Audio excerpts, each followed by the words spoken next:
One of the axioms of this channel is the best urban form in our cities usually exists in the places where electric streetcars historically ran. And I've often wondered, what would US cities look like in the alternate universe where we'd never ripped out the historic streetcar systems in the first place? Well, I traveled halfway around the world to visit the city that answers this question, because not only did they not rip out their old tram system, it's an indispensable part of their transit network and an incredibly powerful part of the city's identity. Yes, I'm talking about Melbourne, Australia, and I will be pronouncing it Melbourne, which I'm assured is the correct pronunciation. I mean, honestly, it feels like it just amounts to pronouncing Melbourne with an Australian accent. And I don't normally pronounce anything with an Australian accent, but I'm gonna humor this since I'm in no mood to argue the point. Okay, so another thing about Melbourne is it's a city that often ranks very high on global livability lists. And one of the theories I'm putting forward in this video is this livability piece is not unrelated to how the city preserved its tram infrastructure and the built environment around it. Now, these livability indices, the most famous of which is the Global Livability Ranking from the Economist Intelligence Unit, which, by the way, had Melbourne #1 in the world on every list between 2011 and 2017, before Vienna, Austria moved to the top. Well, they have their own criteria like political and social stability, health, culture, environment, and infrastructure. And that's all well and good, but I have my own ideas on why Melbourne seems to rate so high on every livability list, and we'll hit on those things as we go through. Fair warning, this is going to be probably the longest video I've ever made, and that's a function of the fact that I was here for 2 weeks. I kept running across things I wanted to talk about, and if it isn't already obvious, the city is just photogenic as all get out.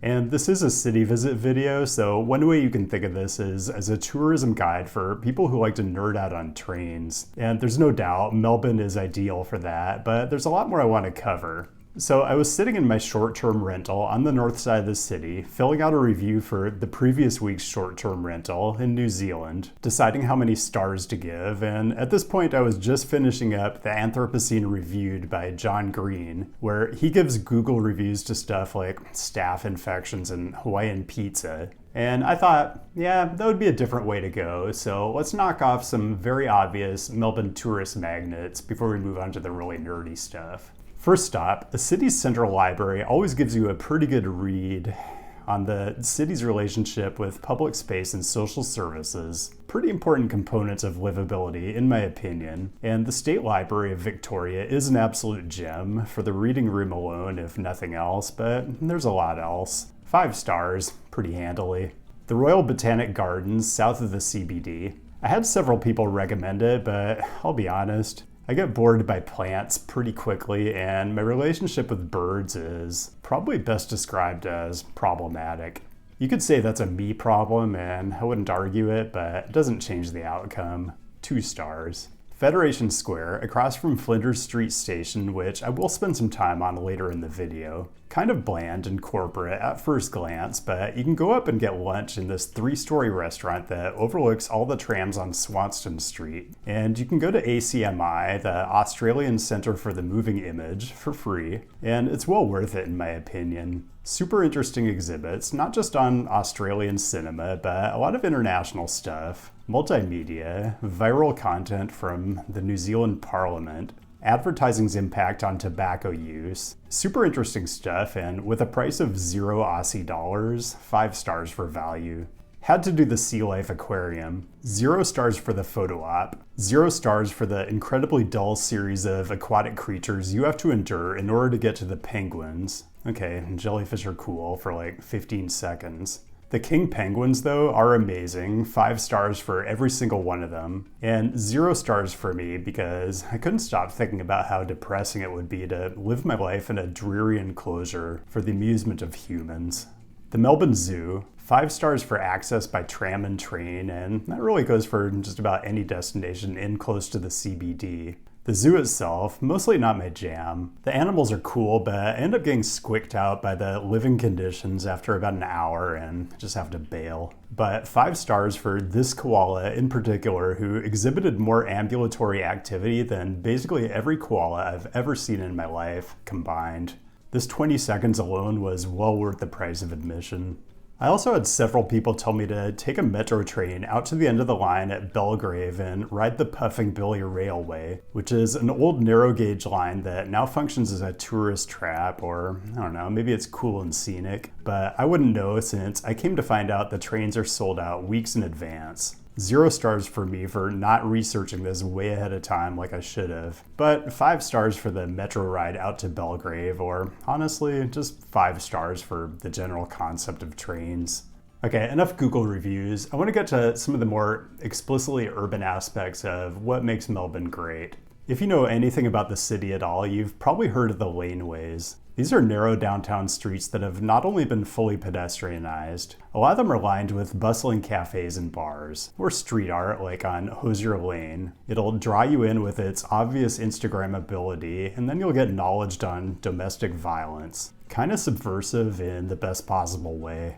Or some of the laneways are just quiet, narrow alleys with businesses tucked away in well-preserved old buildings, and I kind of like these ones best of all. The laneways are all over the CBD and maybe not that different from what you might see in the central parts of certain European cities, but the difference is Melbourne is a pretty similar vintage to a lot of US cities. This isn't an old medieval street network that predates like the invention of the wheel. This is a 19th century grid, kind of like just about everything in the US outside the Sun Belt. And a lot of these laneways were open to vehicle traffic through most of the 20th century before the city wised up, and now the laneways are a Melbourne icon. I almost want to say they're too successful, except I wouldn't want to discourage any US city from trying to do the same.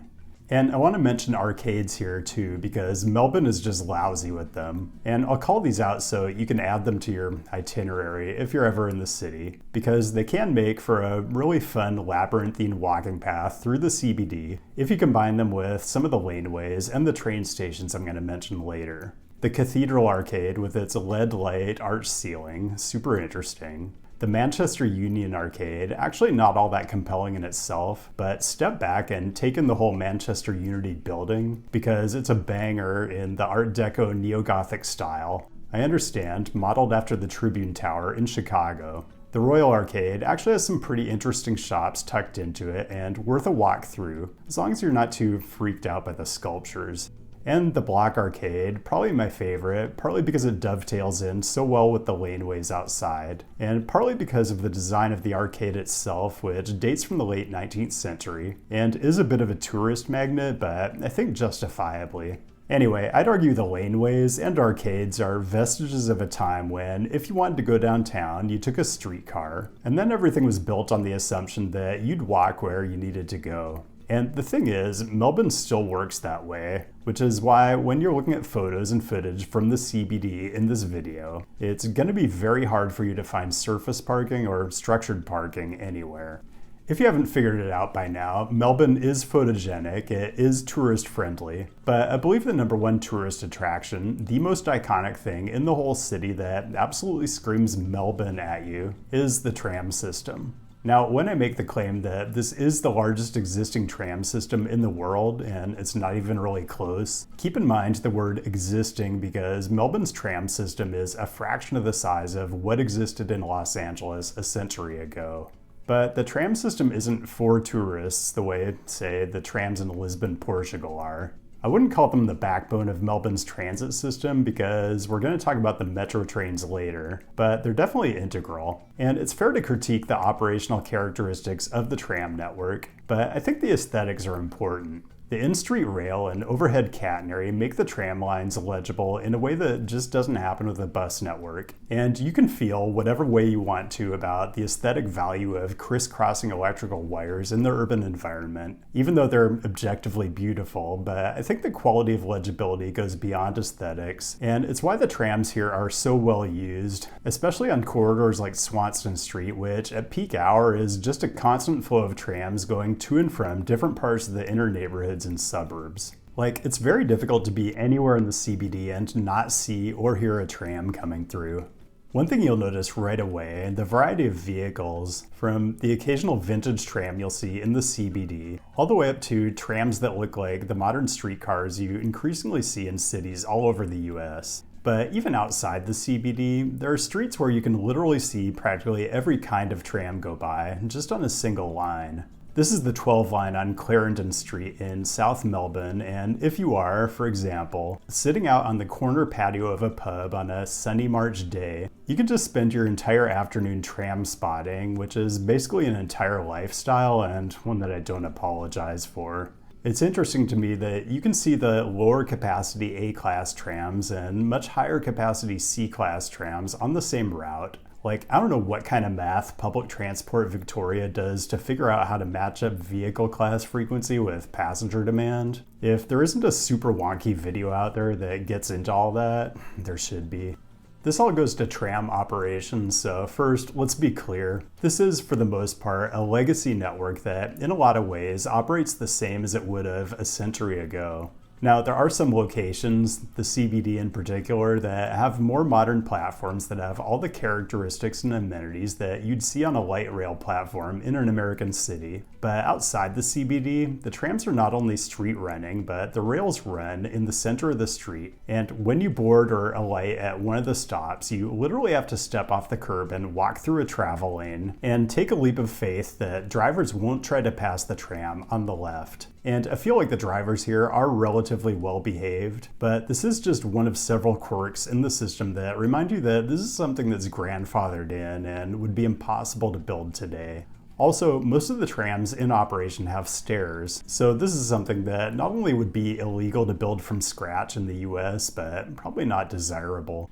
It is almost wholly transit that runs in mixed traffic, and that just isn't optimal for a city of any size. But the Melbourne tram network is like a lot of things that come up in urban planning. You're working with the built environment you inherited from previous generations, and one thing I'm arguing in this video is that a lot of what makes Melbourne great and extremely livable is that previous generations have left so many good things intact.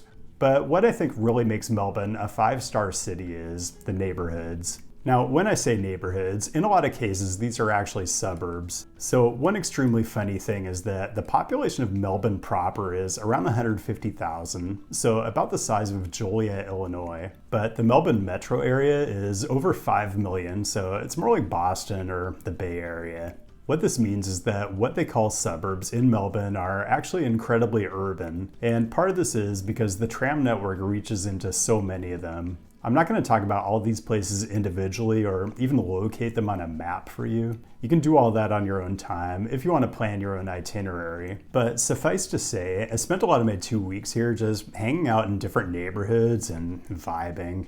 You know, I do have videos that talk about the legacy of long demolished historic streetcar systems and the impact they had and still have to this day on the urban fabric of American cities. Well, Melbourne answers the question, what would our streets look like if we had never taken out the streetcars? And the answer is there are more neighborhoods here that have more intact main streets or high streets than you see in US cities of the same size. And in most cases, they still have trams operating on them. So not only do you not see parking lots and structures when you're walking around the CBD, you don't often see them out in the suburbs either. It's a bit more nuanced than this, and I don't want to overstate the importance of trams. A lot of the suburbs were built around train stations on what's now the Melbourne region's metro train network, but it's still about trains, and to be honest, as someone who wanted to travel efficiently from place to place, I did end up relying a lot more on the metro trains than I did the trams. Again, I'm not going to cover these neighborhoods exhaustively, but a few of these are worth adding a bit of color.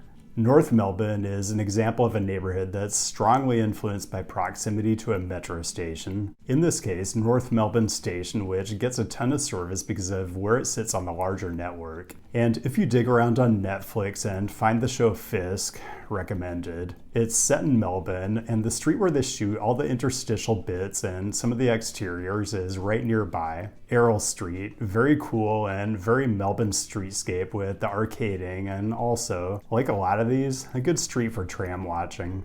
There are lots of great neighborhoods and high streets on the northeast side of the CBD, too many to name, to be honest. But if you go down a side street in Collingwood, you'll get to Easy's, which is a multi-story restaurant that not only has a train theme, but the dining room on the top floor consists of literal train cars. Hitachi electric multiple units that were in service on the Melbourne Metro network from the late 20th century up to the last ones were retired in 2014. And I don't think you even have to be a train nerd to enjoy this one.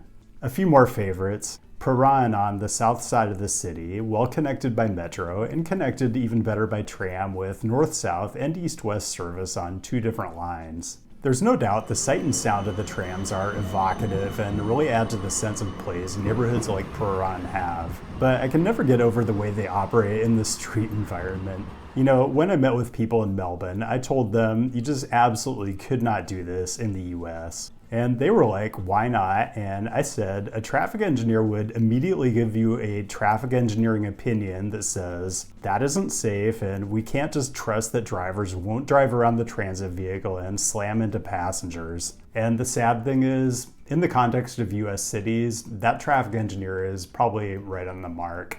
But in Melbourne, I'm told everybody, transit riders and automobile drivers alike, understands that this is just how things work. And that's learned behavior, not infrastructure. It's cultural, and the fact that it's so deeply ingrained is, I think, a really important piece of what makes a place livable. Back to Prahran, the neighborhood has its own public market, and I am a nerd for those. And off the main north-south street, Chapel, it has these very charming side streets, including Greville. Leave your pronunciation critiques down in the comments, where I'll be 100% certain to read them and take them completely to heart. Anyway, I guess you could say Prahran is a bit bougie, but if you're visiting from out of town, it's a pretty good spot. And I want to call out the next neighborhood and metro station to the south, Windsor, which is further down Chapel Street on Tramline 78. You know, a lot of the videos on my channel are very focused on data and analysis and peer-reviewed research, but sometimes cities are just about vibes. Like, I hesitate to even try to describe why Windsor in particular rubbed me the right way as much as it did. And I think the thing is, Melbourne has so many great neighborhoods and suburbs that really do have these subtle differences to them as far as the mix of businesses and how the street gets used. And if you explore enough of them, you're gonna find one you might not want to leave. Which brings me to Mooney Ponds, the place I couldn't leave because it's where my 2-week short-term rental was, and which I didn't know was a suburb when I booked it. I mean, it's close enough to the CBD to have a decent view of the skyline. A quick note on why I ended up in Mooney Ponds, and no, I'm not going to call it Mopo, mostly because Mooney Ponds is just fun to say. First of all, if I'm staying somewhere 2 weeks, I'm sure as hell not staying in a hotel, which is ruinously expensive and almost certainly forces you to stay in an annoying part of the city with other tourists. It just isn't how I like to travel if I'm going to be somewhere more than a few days. Second, it turned out that my trip coincided with the Melbourne Grand Prix, an F1 event that routinely draws close to 500,000 visitors, so hotel rates were insane anywhere in the CBD or South Melbourne. Anyway, the upshot is Mooney Ponds was the closest reasonably urban place I could afford as a middling YouTuber. But the upside is it became kind of a laboratory for understanding the greater Melbourne area, and I ended up seeing it as a bit of a microcosm of all the things that make it great. I'll ground you with a geographical setup. The heart of Mooney Ponds is a high street, Puckle Street, which you'll have to forgive me because Puckle Street is also very fun to say, and the core of it runs between the Mooney Ponds metro station on the west side and Mooney Ponds Junction, which is a tram stop / transit center on the east end of the corridor. And this kind of setup is historically the way a lot of suburbs here developed, with a high street, often with a tram, but sometimes not, in close proximity to a train station. And this gets to my larger theory about this city, which is that where Melbourne really shines is the neighborhoods. Not just the urban form, but the way people relate to it. 2 weeks isn't a long time in the large scheme of things, but what really impressed itself on me was not just all the foot traffic to the metro station and the tram stop, but the way all that foot traffic supported the businesses not just on Puckle Street, but the areas that extend to the north and south. Another way of saying this is that people here trip chain. They walk to trains and trams to access the larger city, but they do their shopping and dining and living in the spaces in between. There's density around Mooney Ponds, lots of people live near Puckle Street, and it was clearly extremely normal to walk and take transit everywhere you wanted to go. And for me, this is the key thing about Melbourne. Walkability is a bit of a presumptuous word. Not everyone literally walks, but I'm just going to use the word because I think we all know what it means. Places that have this quality where you don't need a private vehicle to do the things you want to do, that have good transit access to the things that aren't in close proximity, are livable. Again, I have to be a bit uncharacteristic here and say that a lot of the things I'm talking about that matter so much, I don't know how to explain other than in qualitative ways. So one thing that's non-negotiable for me, not just when I travel, but in my personal life, is that I have to have a coffee place where I can enjoy my drug of choice and get my creative work done. So 5 stars for this place, not just because of the view of Mooney Ponds Junction, and not just because the coffee was fantastic, which is almost more of a general comment on Australia than anything else, but because of how amazing the people in the shop were. Within a week, they were greeting me by name and wishing me a good day as if I was a longtime regular. Maybe a bit specific to this particular place, but I really started to feel the same energy in a lot of places I went. Not just in Mooney Ponds, but other neighborhoods too. And this goes to another theory I have about places like Mooney Ponds and Greater Melbourne in general. Neighborhoods where people walk and take care of their daily wants and needs on a street like Puckle Street and see the same faces and interact with the same people repeatedly build a sense of familiarity and community and security that just don't manifest in the very atomized ways people in the US often live their lives, in places where they're often sequestered in their detached house or a car or in the barren parking lot of a big box store. Not that they don't have big box stores here. There's literally a little mall dead center of Puckle Street, and it has a Kmart, which I don't even think exists in the US anymore. Okay, enough touchy-feely stuff. Can we talk about active signage? Because this is something you don't see to anywhere near the same extent in the US. You will see a lot of these flashing 40 signs on a lot of the high streets, 40 kilometers an hour or about 25 miles an hour. I mean, a lot of times the speed limit is really being set by transit vehicles, but the point is there's clearly an understanding of how important slower speeds are in places where people are walking, and there's active signage to let drivers know to pay extra attention in high pedestrian traffic areas. Well, there's also signs telling pedestrians to obey traffic signals, which is a bit John Carpenter for my liking. But the overall point is they clearly place a high value on people not dying on their streets, which is maybe the literal definition of livable. A couple more neighborhoods to highlight. You could take a tram down to St. Kilda and the beach communities to the south. There aren't many car-free streets outside the Melbourne CBD, but this is where you'll find Auckland Street, fully pedestrianized, except for the 96 tram when it's running. If I have a criticism of the tram network, it's that maybe there should be more of this. High streets that just have tram service and people walking. Like, I don't think the businesses on Auckland Street are lacking for foot traffic. Okay, one more neighborhood to call out. Richmond, just to the east of the CBD. Swanson Street is the high street here with lots of tram service, a rail overcrossing on the west end of the district, and then you've got Richmond Station, which, like North Melbourne Station, on the other side of the CBD, is a junction where several metro lines come together before they enter the city loop, which I'll discuss in a minute. So this is a very busy station, not just because of the number of lines and all the transfer activity, but because it generates a ton of traffic when there are local sporting events, to the point where there are special accesses that open on game days at the Melbourne Cricket Ground. I came to Richmond Station a few times, and this is what it looks like on a Saturday when Australian Football League is in season. And since I am a stadium nerd, I absolutely had to go to an AFL game at the MCG, or sometimes they just call it the G because Australians can't seem to resist shortening every possible word. This was a Thursday night, opening week of the season when everyone's optimistic about their team's prospects, so good energy. The matchup was Richmond versus Carlton, and I took a metro train to Flinders Street Station and made the 15-minute walk to the stadium, along with thousands of Carlton supporters who tend to be concentrated in the northern suburbs, as far as I can tell. I'm told the transit mode share for games at the G is over 90%, and it makes sense when you realize there's basically no parking anywhere near the stadium, and the access is all built around pedestrian routes to the nearest train stations. As far as my experience of the game itself, First of all, no expense was spared to get the best seats in the house, 3 rows from the back of the top level. If you want to know how the game went, I have no idea because I couldn't understand anything that was happening on the field at any given time. Just total chaos. I even walked down to the field level at halftime to try to get a better view, and I was still just so confused. Trust me, Melbourne, I want to understand. I do have a lot more opinions on the food and beverage, which, in time-honored stadium tradition, is healthy and nutritious. I was delighted to find you can get gluten-free beer and a gluten-free meat pie at the G. Gluten-free meat pie, by the way, actually tastes much worse than what your worst imaginings are, so negative stars. I knew what I was getting into, though.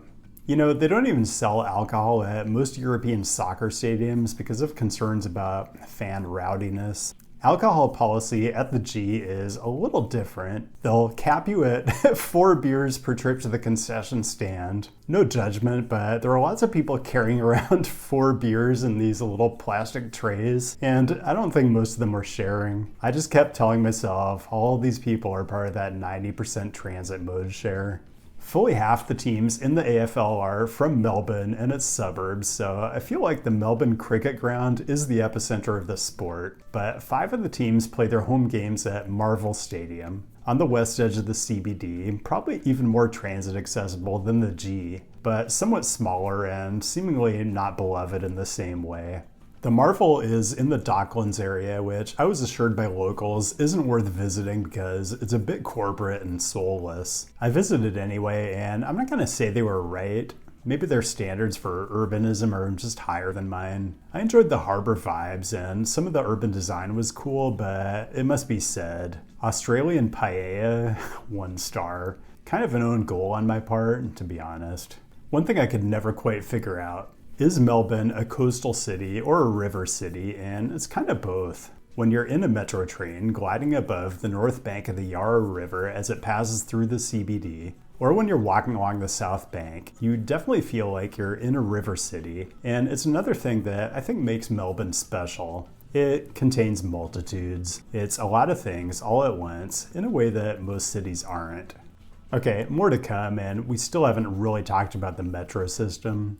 Usual reminder to engage the channel in all the various ways. You know, one thing the Australian people I met asked me was, why did you travel all the way across the globe just to come to Australia when you could have gone to more obviously urban places like Tokyo or Hong Kong or Singapore? Well, first of all, some of this is extremely self-serving. If I look at the top 25 cities where my views come from worldwide for the lifetime of the channel, Melbourne and Sydney are right there, just ahead of Charlotte, North Carolina. So you could consider what I've done here kind of a fan service trip. But in retrospect, I feel like it's an important time to go abroad to other countries that vibe with my channel, and that I've always thought of as friendly places, talk to people, and make content that maybe brings us all a little closer together. Particularly at a time where the current US president is hell-bent on testing the theory that American exceptionalism and global leadership consist in being as big an a-hole as possible on the world stage.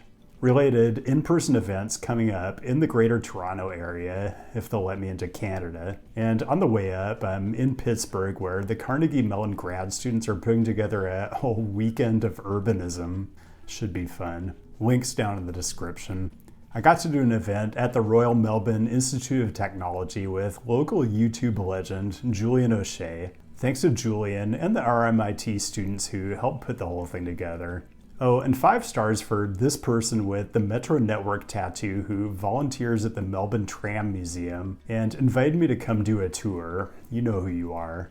I do enjoy transit museums, but I'm honestly not a historic tram nerd, even though some of them are very cool, and I am a fan of vintage conductor outfits. The thing that really grabbed me though was the advertisements from different eras that were displayed in the trams. Some of the stuff is just random and amusing, but the ones I really love are from the transit agency itself. I mean, some of these are just brilliant. Some of them are very 80s, and they make me wonder if we've lost the art of using transit itself to promote all the great things transit does that nerds who watch this channel probably understand already, but need to be messaged better to the general public. Like that it's the optimal way to get to a match at the G, that it prevents your city's downtown from being overrun with parking. But also, it gives freedom and mobility to school kids, especially if fares are subsidized. It's far more peaceful and comfortable than driving. You can use it to transport fine wines. It's an efficient option to get to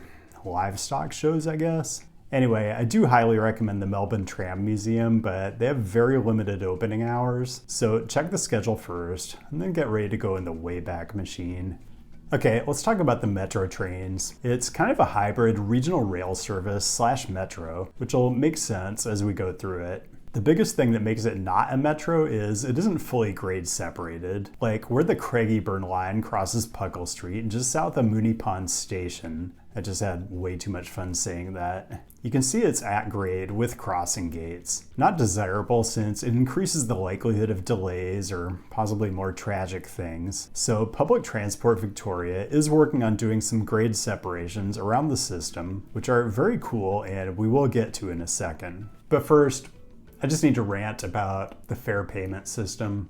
Everywhere else I went on this trip, I could just tap on and off with my phone and the transit agency would track whether I was hitting the daily cap or not and magically charge the correct amount to my credit card. Not Melbourne, where you can apparently pay for parking with your phone, but for transit, they have the Mikey card, which you use to tap on all the transit vehicles, and which you have to make sure you keep topped up with cash, like it's 1995 or something. Look, like any transit nerd, I do enjoy collecting fare cards, just not as much as I enjoy the convenience of paying with my watch or whatever. Get it together, Melbourne. Okay, end rant.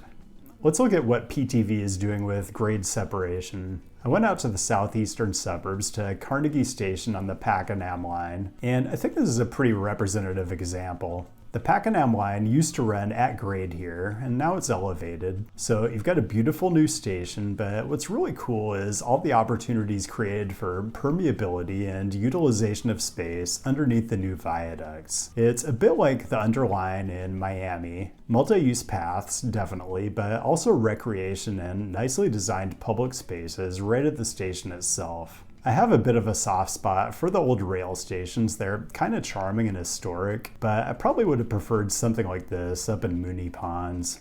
Okay, back to the CBD. The Melbourne rail system is about as literal a hub and spoke as you can design. Nearly every line on the system approaches what's called the City Loop, a mostly underground rail facility that encircles the CBD, completed in the early 1980s. Your train will hit all 5 stations and then probably exit the City Loop as a different line. Another wrinkle is, for many of the lines, the direction the trains go around the loop reverses at midday, which I never got a good explanation for, but if you're taking, say, the Craigieburn line, and you want to get to Southern Cross to take an intercity train, it's going to be your first stop on the loop if it's the afternoon or evening, but it's going to be your last stop if it's the morning. I'll try to hit some points of interest around the loop. Southern Cross is the major intercity station. It dates from 1859 but got a huge facelift in the 2000s. And it is the station you'll want to use for Marvel Stadium and the Docklands and to go see penguins. Melbourne Central, probably the one you're going to use for the State Library or shopping. This one's interesting because of how well integrated it is with the Melbourne Central Shopping Mall, as well as a few other shopping malls and department stores that are connected by Skybridge. Highlights from the mall, they have an NBA store, which I think only exists in a handful of cities around the world. And they have a Monopoly immersive experience. I actually don't know what this even is, and I don't know if anyone else does because I didn't see a single person go in here any of the times I walked by. Melbourne Central is busy though. It's very strange. In the US, shopping malls are basically on their deathbed, but I ended up going to several malls in Australia because of how well integrated they are with the transit systems, and what an incredibly poor job I did packing for a 6-week trip, and I was always surprised how busy they were. I'm not really going to hit on the Parliament or Flagstaff stations. I used them a couple times, but nothing too notable to share other than this escalator at Parliament, apparently the longest escalator in the Southern Hemisphere until this past year. And when I release the Sydney video in a couple weeks, you'll see why the Parliament escalator isn't the longest anymore. Last stop on the loop, Flinders Street. For my money, the most interesting and useful station on the list. It's right across the street from Federation Square and the Moving Image Museum. It's a great jumping off point for exploring the laneways and arcades in the CBD. It's walking distance from the Melbourne Cricket Ground and the Botanical Gardens. The open air platforms make it a good transfer point for connecting between trains. It has food kiosks that stay busy morning through late at night that are accessible from either inside or outside the turnstiles. Also, Flinders Street is, in my opinion, gorgeous. Dates from 1854, so even older than Southern Cross, but unlike that station, it actually looks 150 years old. So historic, beautiful, massively functional, and the interface with the tram stop on Swanson Street just outside is bonkers busy. And I can't get out of this video without talking about Swanson Street, which extends south of the CBD as St. Kilda Road. It's the busiest tram corridor in the world, and I suspect it's not even really close, but give me your nominees down in the comments. Now, St. Kilda, I don't know if I want to call it a strode, but it is an incredibly wide right-of-way that I understand has been reconfigured over the years to make it more multimodal. But even with that, it has this very windswept feel to it. So no, not every tram corridor in Melbourne is a narrow, nicely enclosed high street lined with pedestrian-oriented land uses. In fact, I ran into several other examples around the city where the street environment can only be described as strody. So I don't want you to leave this video with the impression that every single thing in the metro area looks like Prahran or Richmond or Windsor. There is density along St. Kilda Road, and with as many different tram lines that run here on their way up through the CBD, these were still some of the most crowded trams I rode, to the point of leaving passengers on the platform.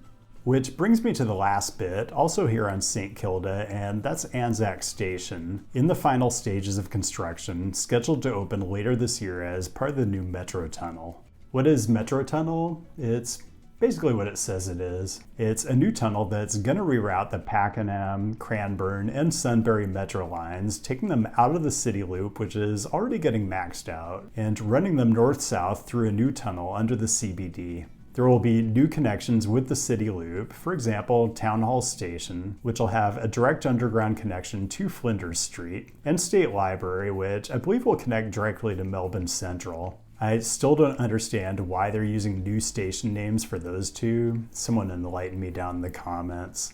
There will be 2 more new stations to the north, and my understanding is these will be more like modern metro stations with platform screen doors, and all 3 of the lines are fully grade separated now, as we saw out at Carnegie, so the entire system will operate with the reliability and frequency that a true metro line would. And I think part of the benefit here is to also reduce crowding on the Swanston-St. Kilda tram lines, since some of those trips will now be quite a bit faster between Anzac, the City Loop stations, and Parkville to the north. So this is kind of like City Rail Link in Auckland, where it quickly became clear that I got here about a year too early. But I think I got to Sydney right on time, and I'll talk about their brand spanking new metro line in a video coming in a couple weeks. Speaking of which, I have been out of the country for several weeks, but that doesn't mean I've stopped keeping up with current events. And I found that the most efficient possible way to stay up to date on the rapidly unfolding horror show back home is What to Follow USA, or sometimes just the acronym actually works better. It's from the great team at TLDR News, and the most recent installment at time of taping is called How Trump Tanked the U.S. Economy, and the title of the installment is kind of emblematic of TLDR News' very concise and direct approach to reporting. The episode gets into what it is the new administration is doing that has the stock market in turmoil and the Fed bearish on the U.S. economy in general, and it also has segments on the rapidly changing geopolitical landscape, and the curious case of New York Mayor Eric Adams and what it says about the accelerating erosion of the rule of law in the United States. In other words, the episode is like 9 minutes of just reasons why I probably should have stayed in Australia.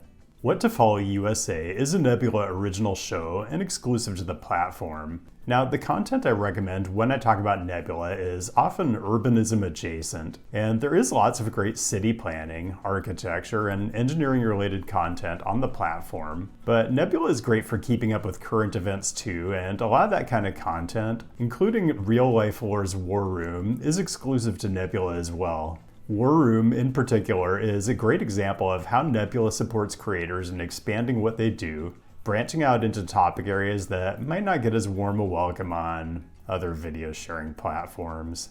It's a dynamic that's important for my channel too. Being on Nebula means I can say the things I want to say without worrying too much about how it might affect my channel's reach. So signing up for Nebula is a great way to support the creative freedom of channels you care about, and to invest in making the Nebula streaming experience itself better and better. Because yes, Nebula is kind of like Netflix for people who are a little too into trains, but on a deeper level, it's a haven for content that's a little more thoughtful, with a pretty big idea behind all of it, raising the level of the entire platform and growing it into a prestige streaming service. So if you use my custom link down in the description, you're gonna get the best deal. All the Nebula content for 40% off the regular price when you sign up for an annual subscription, so $36 or $3 a month. And keep the lifetime offer in mind. $300, you pay once and you get Nebula for as long as both you and Nebula exist. And Nebula subscribers get guest passes, one every month or 3 per quarter if you're on annual or lifetime. Once active, guests can binge all the Nebula content they want for a week, no payment info required. So tons of ways to share and enjoy Nebula, and no matter which way you go, a Nebula membership is a great way to demonstrate your support for a one-of-a-kind creator-owned platform, and to fund the continued production of amazing originals. And there's great new stuff hitting the platform all the time. So my recommendation, use my custom link or the QR code right here on screen to get Nebula for 40% off. That's $36 a year or $3 a month. It's nebula.tv/CityNerd, and then go watch the next installment of What to Follow USA right now. And that's all I've got. Thanks for joining today, and thanks as always to the patrons whose direct support really opens a lot of doors as far as the kind of content I can create on this channel. Sydney, Pittsburgh, and Toronto content coming up in the next couple months. And there's so much else to talk about, and got to figure out some way to fit it all into my release schedule. Wish me luck, but keep the great topic suggestions coming. I'll be back with a new episode next week, and I'll see you then.